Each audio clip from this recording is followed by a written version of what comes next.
When people think of batteries, the last thing they probably think about is a charging brick.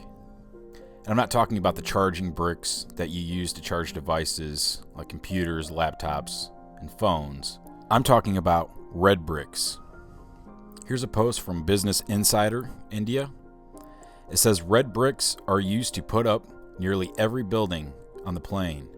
In addition to being the cheapest construction material on Earth, red bricks may also have the potential to serve as long-lasting batteries.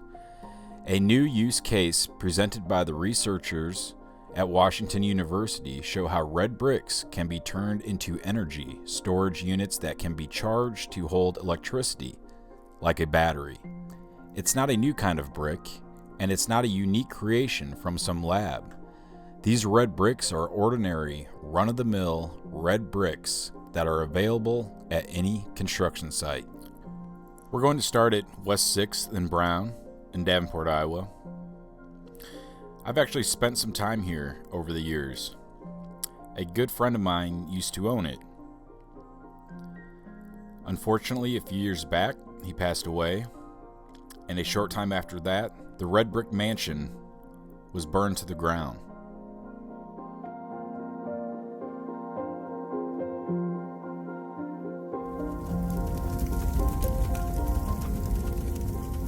On TV6, KWQC, it says the two-story structure near Gain Street appeared to be fully engulfed at 3:33 a.m.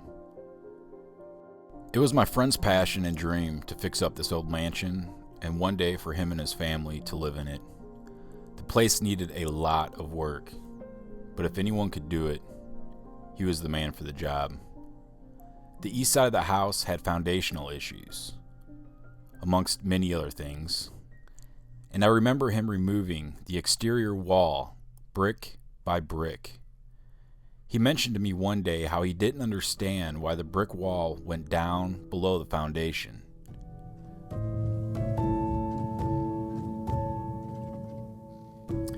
I had pictures of the red brick wall and him taking it all apart, brick by brick, with the intentions to put it all back together again.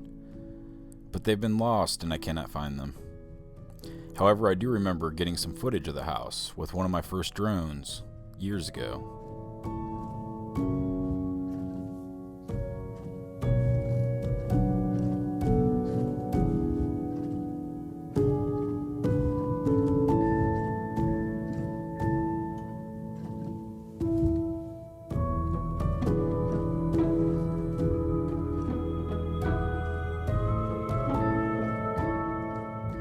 I'm over here on the library, Davenport Public Library, and we have a write-up here of the home.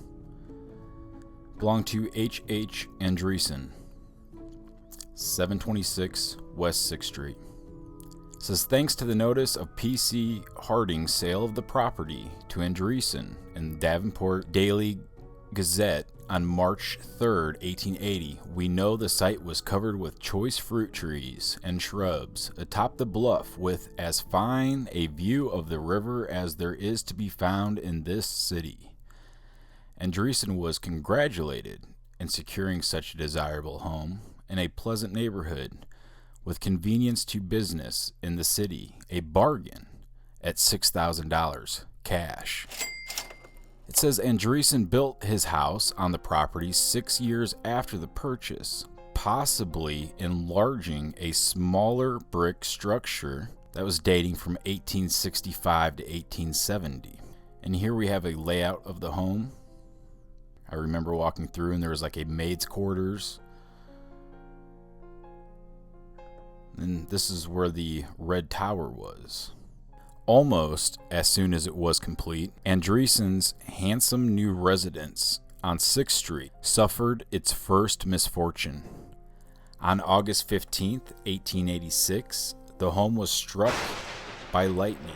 The following day's Democrat noting that the heavenly artillery was aimed at the circular tower and scalped off a patch of slating about 4 by 10 feet.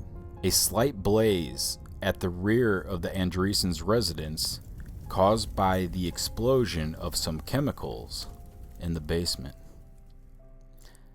And I wonder what type of chemicals these were. It says upon arriving in Davenport, Andreessen opened a general store on the northwest corner of 3rd Street and Western Avenue. He quickly became active in civic life. By 1859, he was elected 2nd Ward Alderman, and the following year he became deputy sheriff. During the Civil War, he served as a manager of the post at Fort Scott, Kansas, from 1862 to 1864. After the war, Andreessen returned to Davenport. He was again 2nd Ward Alderman and chair of the Finance Committee for the city from 1864 until 1868. He was named secretary of the Davenport Fire Insurance Company, the predecessor to the German Savings Bank, which we'll get to here in a minute. Though his management, this institution had become, by 1886, one of the greatest financial institutions in Iowa, one of the greatest in the entire country in its brand. He would later become the bank's president in 1892. The H.H. Andreessen House is just one of many that are in something called the Gold Coast.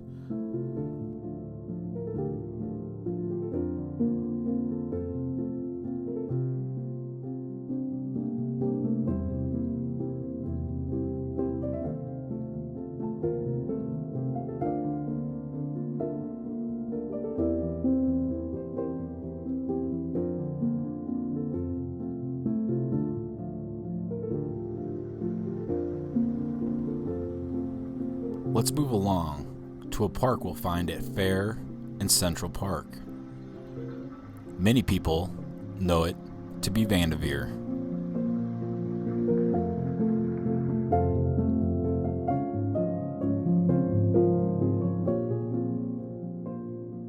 Don't let the snow fool you.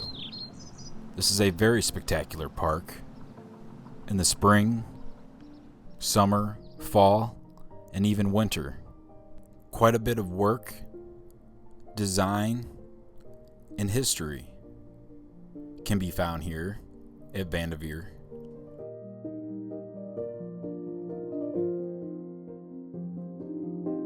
The brochure says, in 1885, the city of Davenport purchased the Scott County Agricultural Society Fairgrounds in order to create a showcase park.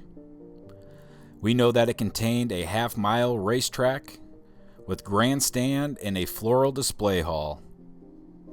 But we know little of trees that might have been growing on the site. The land was graded and landscaped in the early 1890s to a design by Olaf Benson of Chicago. In 1910 through 11, Miss Sarah Sheldon of the Davenport Academy of Sciences mapped the park and its trees. Here on Davenport.com, it says the Old World Gardens and Fountain is a display of carpet beds of the style popular in many European countries. The stone fountain is the second fountain built in the park. The first was an iron Victorian fountain that was later removed. The stone fountain dates back to the 1930s and has been renovated in recent years. The fountain runs from 8 a.m. to 11 p.m., May through October. The water shoots up at varying heights, and colored lights change the color of the water, making for some beautiful nights in Vandeviere Park.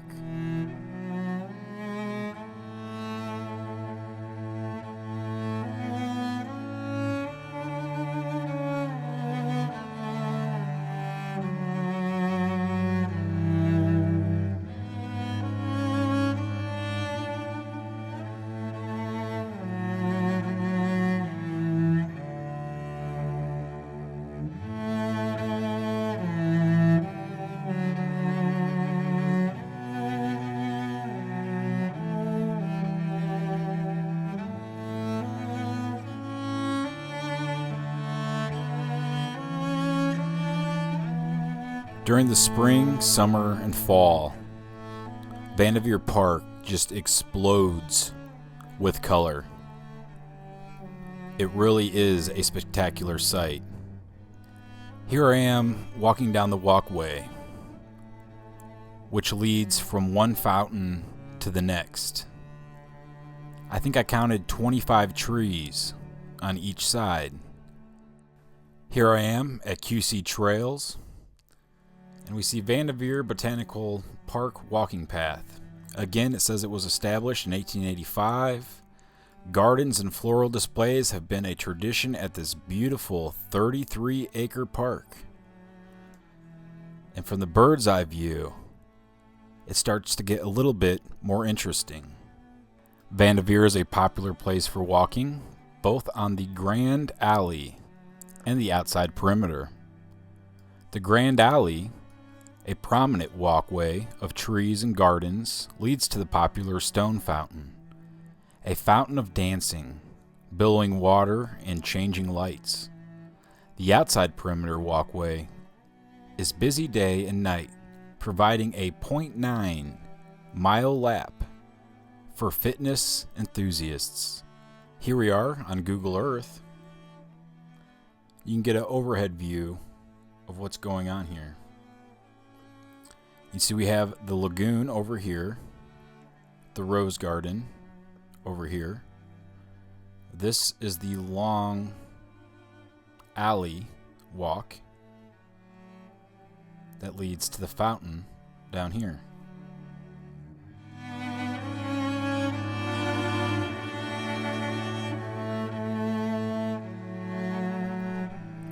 I have a bachelor's degree in electronics engineering technology, so I've spent some time learning about electrical components. Things such as resistors, capacitors, relays, transistors. I became familiar with binary code, ones and zeros, but I'm afraid I have no experience on something on a level as great as this. A circuit that uses people's energy, and perhaps their vehicles and their usual traffic route too. One involving structures and fountains, long alleyways, and lagoon.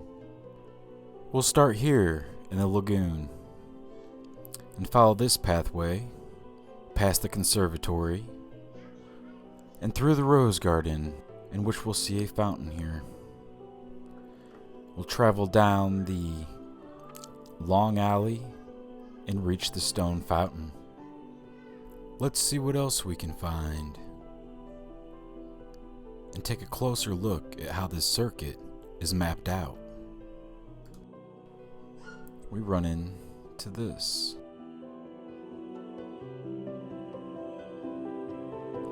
And this.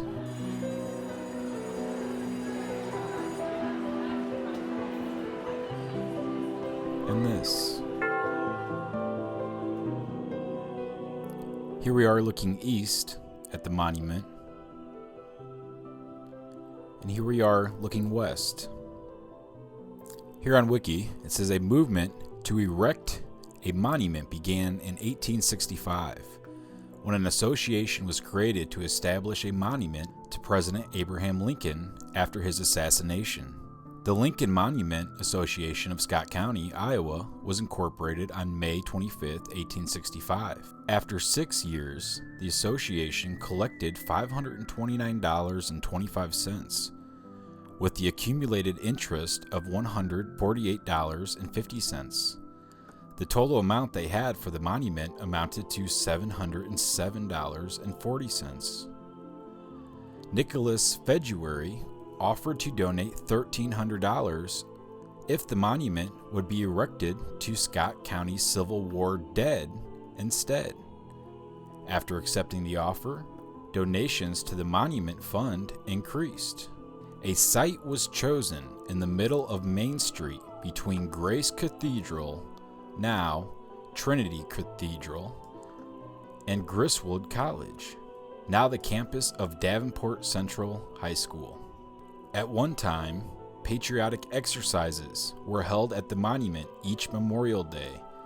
The monument is an obelisk of English granite that raises 50 feet. It is topped by a statue of a Union soldier, which faces south towards the Mississippi River in the valley below. Very interesting. And what I find even more interesting is the location that they chose to place this obelisk.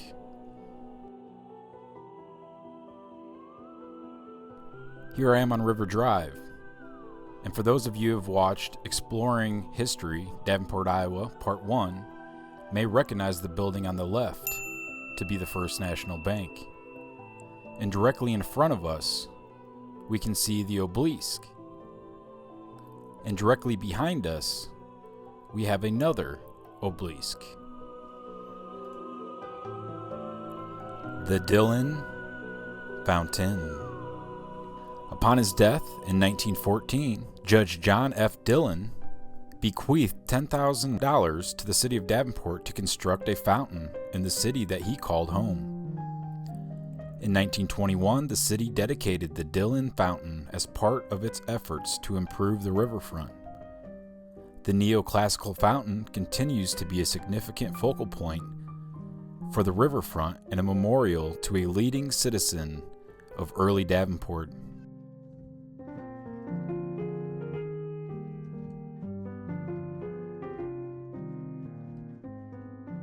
Over here at Wikipedia, we can see a better picture of the fountain.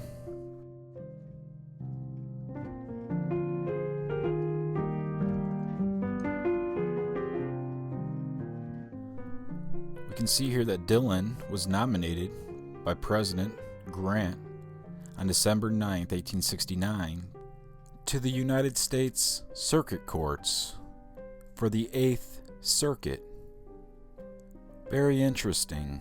We also see that hundreds of the United States court decisions have employed the Dillon Rule to determine the scope of municipal powers and rights. Truly a very powerful rule.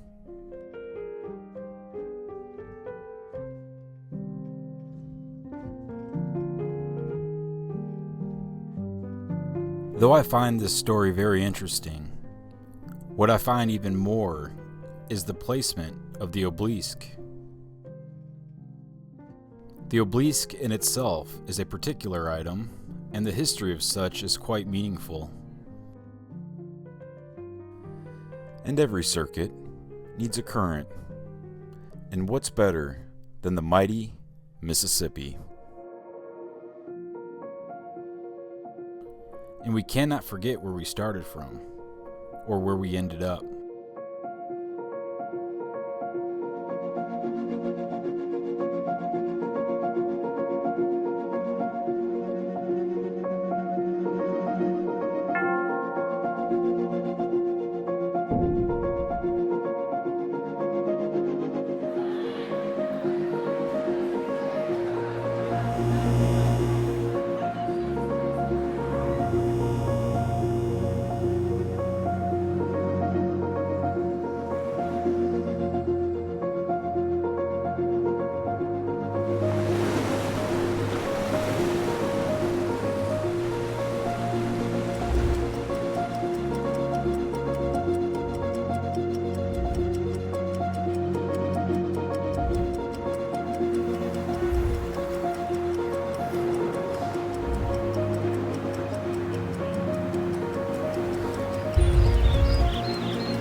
Moving on, the Davenport Sky Bridge is a pedestrian cable-styled bridge that spans River Drive in downtown Davenport, Iowa.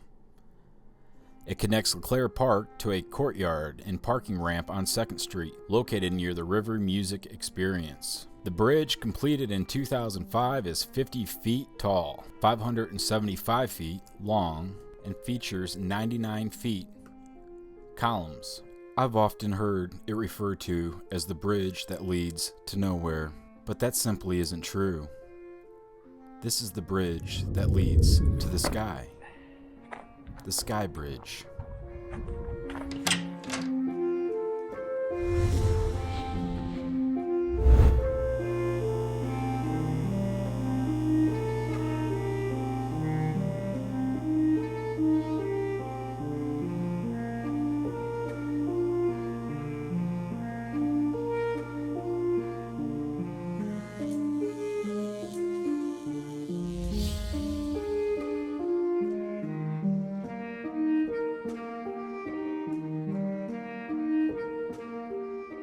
This is a time lapse I took at Prospect Park, historic district in Davenport, Iowa. Here we are looking east and watching the moon roll over the newly built arched bridge connecting Bettendorf, Iowa to Moline, Illinois.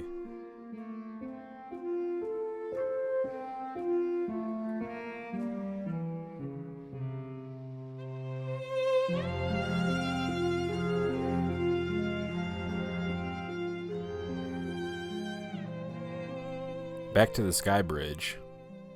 In Dillon's Obelisk, we have another often forgotten piece of history for Davenport, Iowa, the block-long Natatorium.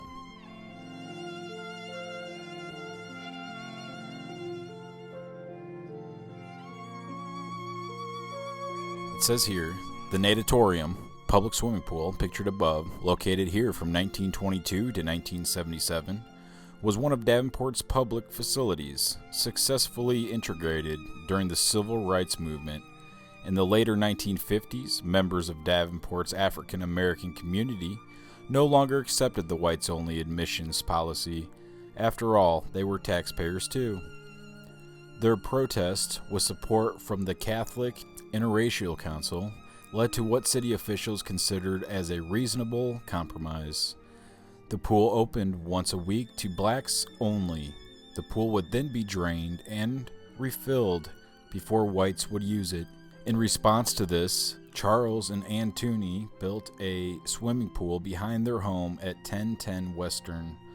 Blacks could access this pool any day of the week in the long, hot summers. The Natatorium was eventually opened on a non-segregated basis in the late 1960s.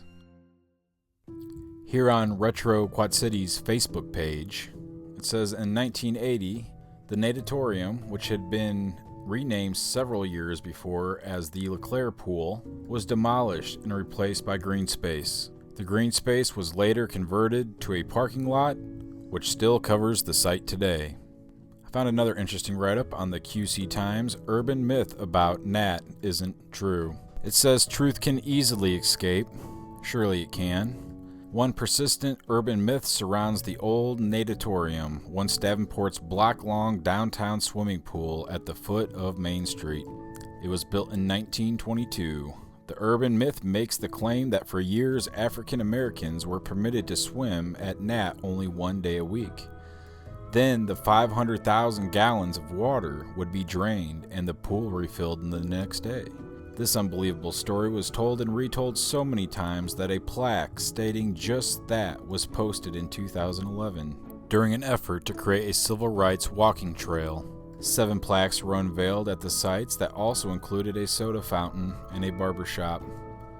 The Nat plaque read in part, "The pool is open once a week to blacks only. The pool would then be drained and refilled before the whites would use it." The problem with the claim on that plaque? It's a myth, according to the man who wrote it. It's not true.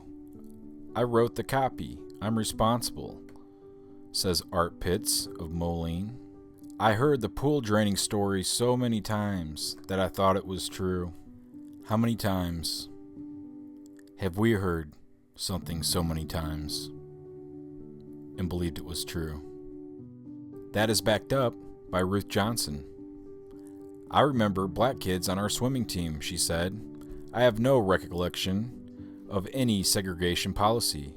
Most certainly, the pool was never drained once it was filled in the spring until it finally was drained at the end of each season. And here we have the Natatorium. And if we look over here to the left, we'll see Dillon's Obelisk.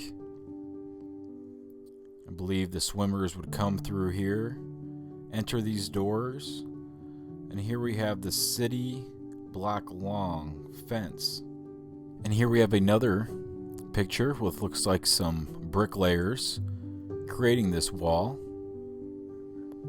back in 1922, and it says a view of men laying bricks for the Natatorium swimming pool on the riverfront between Main and Harrison Streets. Long, low scaffolding with 8 men working on it.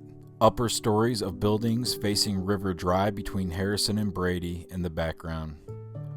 Printed on photo in lower right, city improvements, city buying.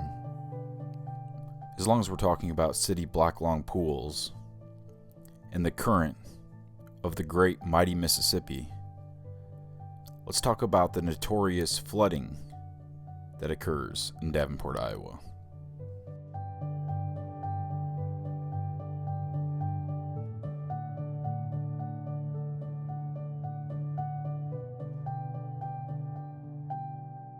Flooding here in Davenport, Iowa is nothing new. I'm on pediment.com and it says Quad Cities Memories, the Great Flood of 1965. It says the Quad Cities in 1965 saw one of its coldest Marches and one of its wettest Aprils, leading to the Mississippi River rising to levels unseen before. In a primitive strike to lower potential flood damage, local residents railed together to start a sandbagging effort that lasted throughout April.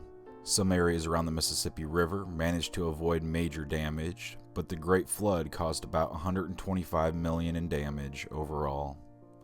Here we have a man standing on sandbags during the extensive flooding of 1965.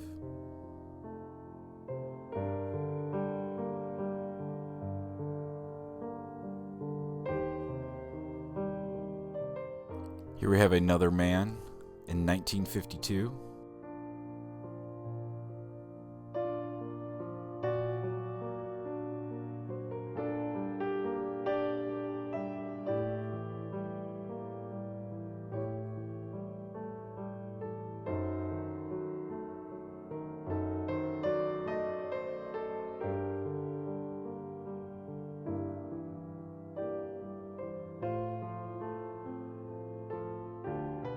At tedsvintageart.com, I found a vintage map of Davenport, Iowa, and this shows us a good layout of the land.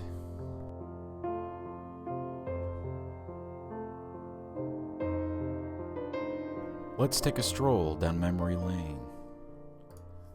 And we'll start here on Main Street. We travel up to 2nd, we'll see the First National Bank here on the corner. Number 36.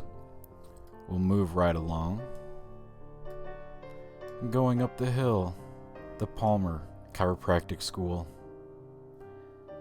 If we go down here to 6th Street and we scoot over and head west, we'll run into H.H. Andreessen's house. Let's move back to Main, continue up from Palmer, and we'll run into the Memorial. With Grace Cathedral on the right and Griswold College on the left. We'll continue down until we run into the fairgrounds, known today as Vandeviere. And I wanted to find Annie Whitmire, so we'll head east and look for Eastern Avenue. Here we have Locust Street, and that would make Annie Whitmire way out here. Not much else out here, just a bunch of rolling hills.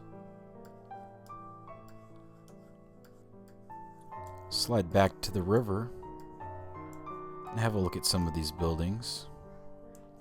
We also see some parks. Another park here with a fountain. And we have this giant structure.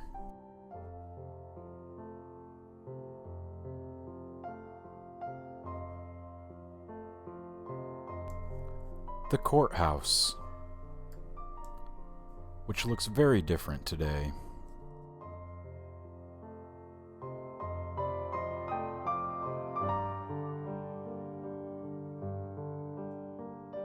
I'm over here at the Wikipedia.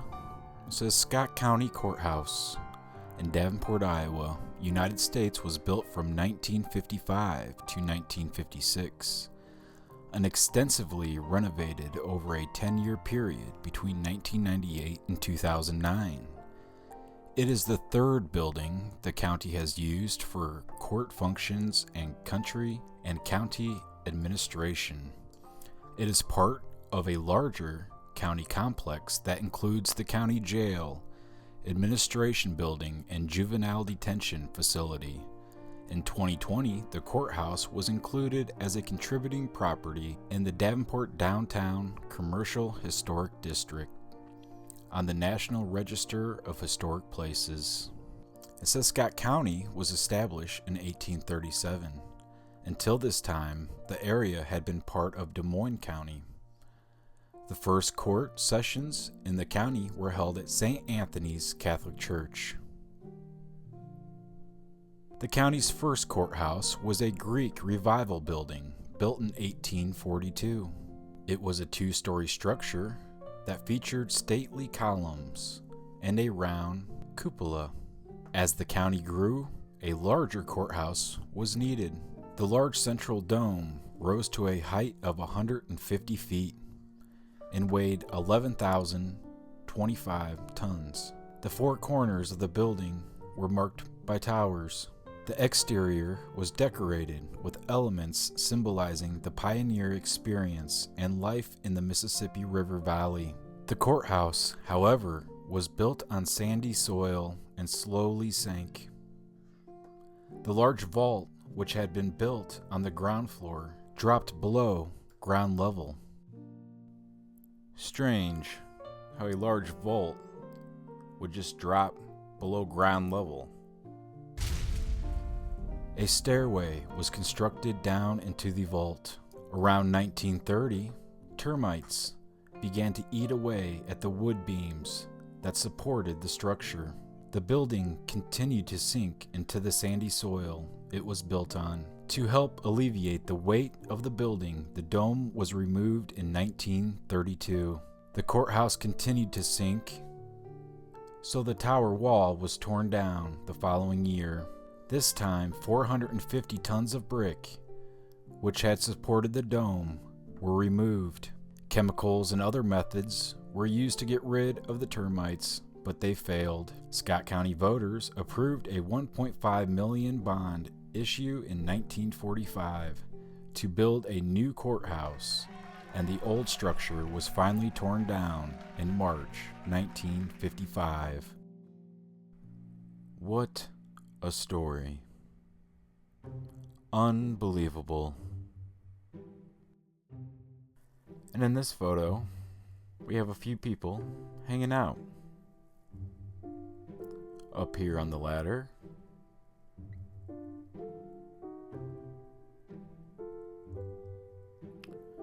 and some horse and buggy with a few men standing outside the door.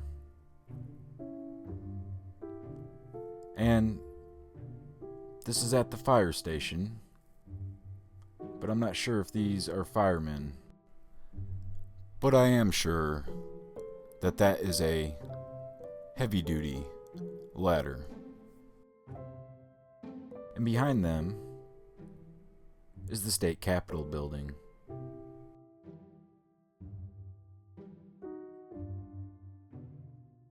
It's hard to imagine how much horsepower was needed to create such an incredible structure as we see here. And it's a shame to have such a beautiful building built on sinking sand, as if the earth was opening its mouth and swallowing it whole.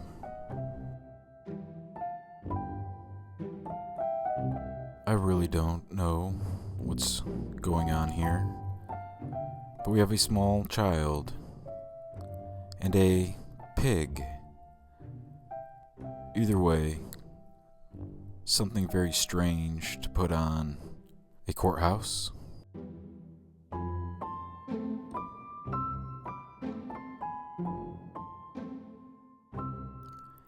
And I'm thankful for the narrative, because without it, I'd have to think for myself.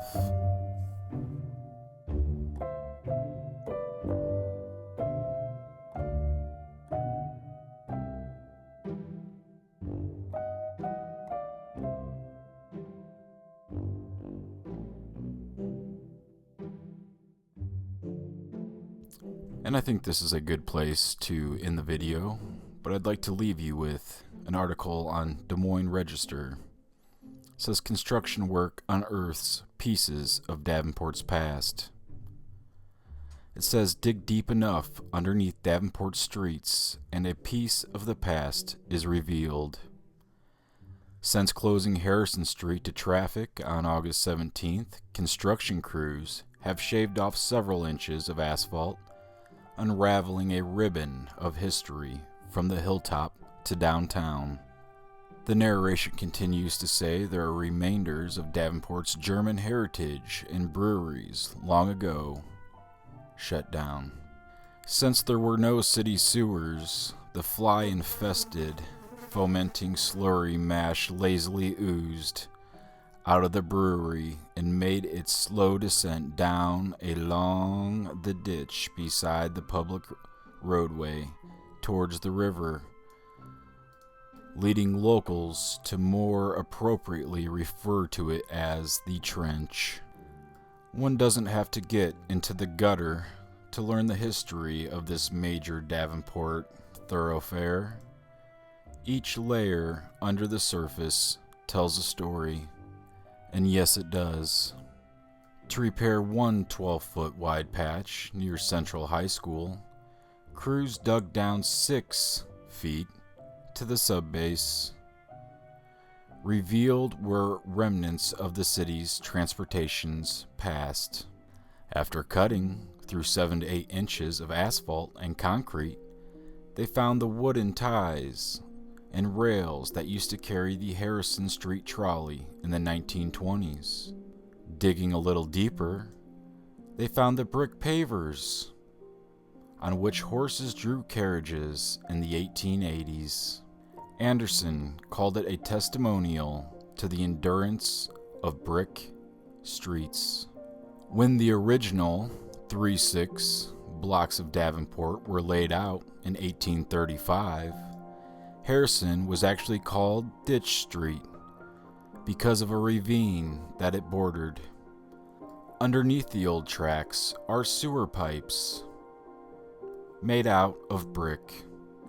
Crews were busy Thursday repairing a broken line at 7th Street, where raw sewage gushed out of a 36-inch brick pipe. A city inspector said the crew had to dig 15 feet down to fix the pipe, which dates back to the 1890s. The damage deep down is more than the city had anticipated.